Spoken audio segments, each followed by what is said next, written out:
Good morning, everybody. It's your girl, Stephanie Robles. How are you doing? I got my coffee because it's making me awesome.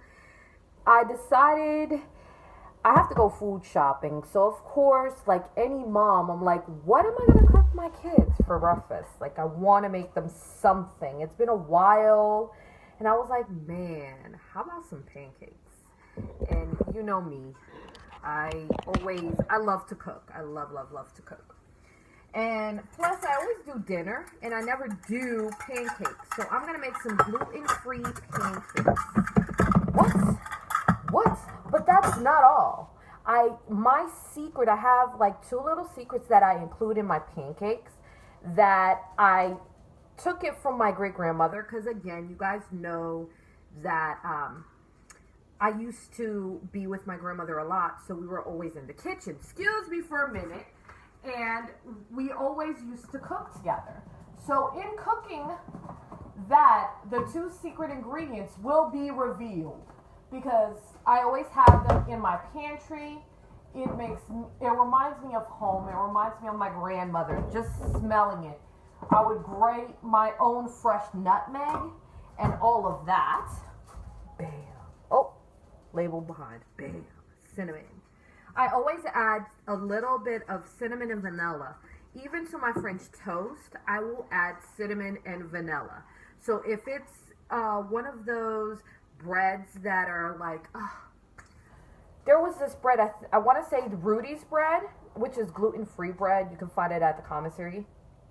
And I will take it and I won't use regular milk. I'll substitute it and use almond milk, or I will use coconut milk, which my family absolutely loves coconut. And I will use the eggs, coconut, vanilla, and cinnamon in it, and it will give the flavor. It just boosts it up. It takes it to another level. So I absolutely loved it. That's the French toast part of it. But I'm gonna make pancakes, which I absolutely love. So here we go. This is the one mix that I found that I really like. It smells amazing. If you get the other one, the pancakes don't come out quite as fluffy or big, but I still like it. I use 1.5 cups of this flour, which if you go to the commissary, you can usually find it in there for, if I'm not mistaken, $4 or $5. But a whole box will last me,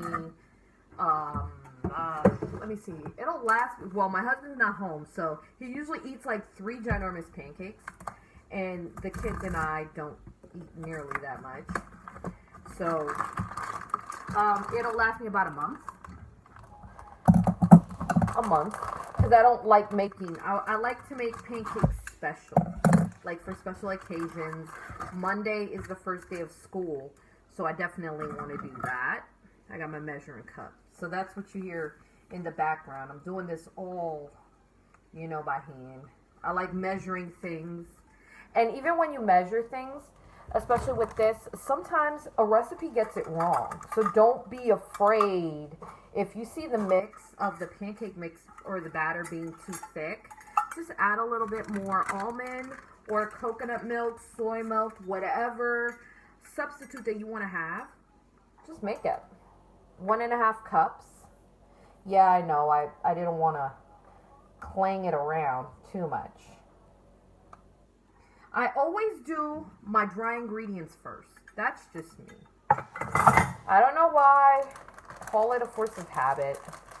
Because the wet ones, then it's like you have to re-clean your cups, the measuring cups. And I'm just like, I'm not all about that. I'm hungry. I want to eat. I got my coffee right here. Okay. 3 teaspoons of baking powder. Now, I didn't know that they actually have gluten-free baking powder. I know, isn't that weird? And oddly enough, they have it in Wally World. Whatever I don't find in the commissary, I find at Walmart. And I got this little guy for I think like $2. It's really not that expensive. This is what is going to give your pancakes that boost. 1, 2, 3. And of course I have my trusty notes with me because I make them quite a bit, but not enough to commit to memory. I mean, hello. I use sea salt. In the last video I did, I explained why I used regular sea salt, and the difference between regular and Himalayan pink sea salt is just this. You get sea salt. I use this for baking when I don't want to taste the salt, because I feel like you have to add more sea salt to it in order to taste it, to have that salt flavor. Pink Himalayan sea salt. I found at Walmart. There it is. It comes like this. And I find that I can actually taste that even, like you can actually taste the salt flavor with that. You just put a dash of salt in it. So I eyeball it. I'm sorry guys, I eyeball it. A little dash to some may seem like a big dash to others. I use coconut milk and 1.5 cups of coconut milk. So the same amount of flour that you use, or gluten-free flour, that's what I choose to use. I use coconut milk. I like it because it gives it a nice, subtle coconut flavor to the pancakes. I didn't notice it, but when I made it for my mom, she was like, I really like these. They're really fluffy, and it has a coconut flavor. She's an island girl. She's a Caribbean. She comes straight from the island. Yeah. I was born in the United States. I miss the awesomeness. What? So, recap. 1.5 cups of gluten-free flour, which is this brand that you can find at Walmart. 3 teaspoons of baking powder. It's gluten-free.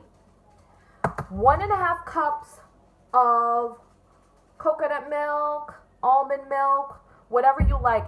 Hashtag if you use almond milk, because sometimes they run out of coconut milk in Walmart, get the vanilla flavored kind, because it'll take the vanilla flavor that you're going to put into the pancakes, it'll take it up to another level. Just saying, just my advice. Okay. And coconut milk. Okay, 5 tablespoons of coconut oil. You can either use coconut oil, which I use this one. You can use this one, or you can use grass-fed butter, which is the Kiri's Gold butter. They have it for like $2. I only saw it at the commissary, but I'm pretty sure Kroger's carries it and all. It really tastes amazing. If you use this jar, I'm telling you, this jar always gets stuck. But it will also give you more flavor. Coconut oil is so amazing. Good morning, Miss Andrea. 2,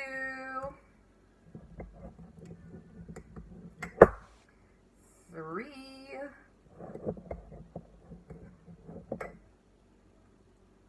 4. Oh, I used it all. If you didn't know, I go through a ton of coconut oil in my house. 5. Yes. And it's really good for your body. They say that if you take a tablespoon of coconut oil, and like some people actually eat it. I'm a texture type of chick. Like, you gotta be real, you gotta be a beast to be able to kind of eat this. I'm a texture girl. Like, I just, no matter how hard, no matter how good it tastes, like, I can't do it. So I have to hide it like a little kid. At least hashtag I own it. Okay. Pure maple syrup. I had no idea what they were talking about when they do pure maple syrup. But you need 1 tablespoon of that. And I just put that. Hashtag, remember I said that I needed to go to food shopping and I ran out of maple syrup, so I'm just using this. Shame on me when I'm doing such a good job, but I was not going to run out to Walmart and like go get this when you could just do it. All right, Miss Andrea, have a good morning. Thanks for popping on. Enjoy your breakfast. All right, let's see. That's a tablespoon of pure maple syrup. Okay, vanilla extract. Boom. I eyeball it, but I will tell you it calls for 1 teaspoon of it. If you want to just do it like that, you can either just do it like that or just, yeah, like I said, I just eyeball it. And I eyeball it. I'm not going to lie. I eyeball it. But if you wanted to know how much of cinnamon I usually put in my pancakes, I would say a teaspoon of that. And you'll need 1 large egg. 1 large egg to have it all come together. And bam, I did it all. No, I did it on 1 hand. Oh.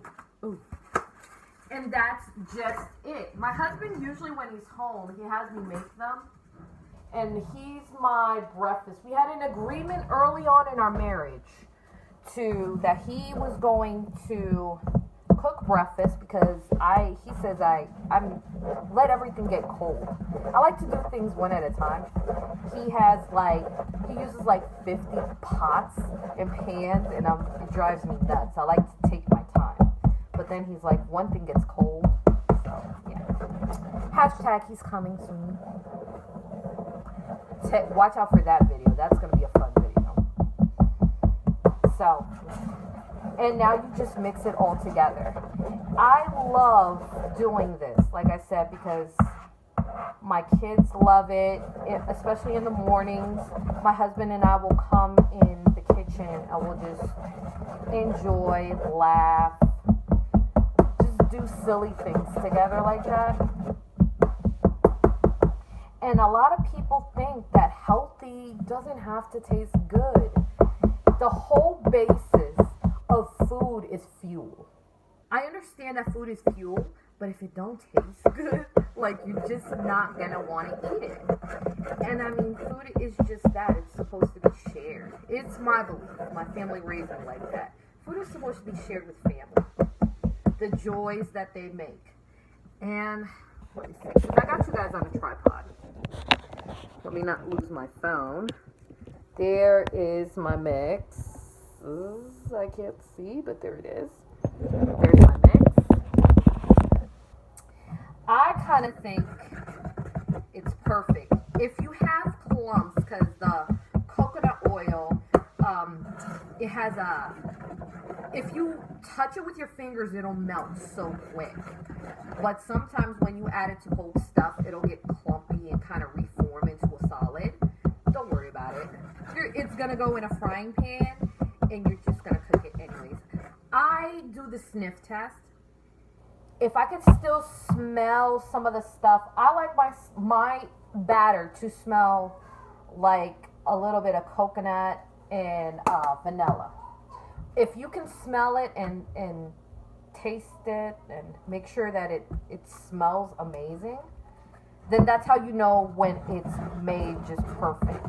Plus, you want your pancakes to have a little bit of color to it. And with the cinnamon in it and the vanilla, it's going to turn it into it's going to look like a caramel almost, but not really that thick. Yes! And there she blows. Bam.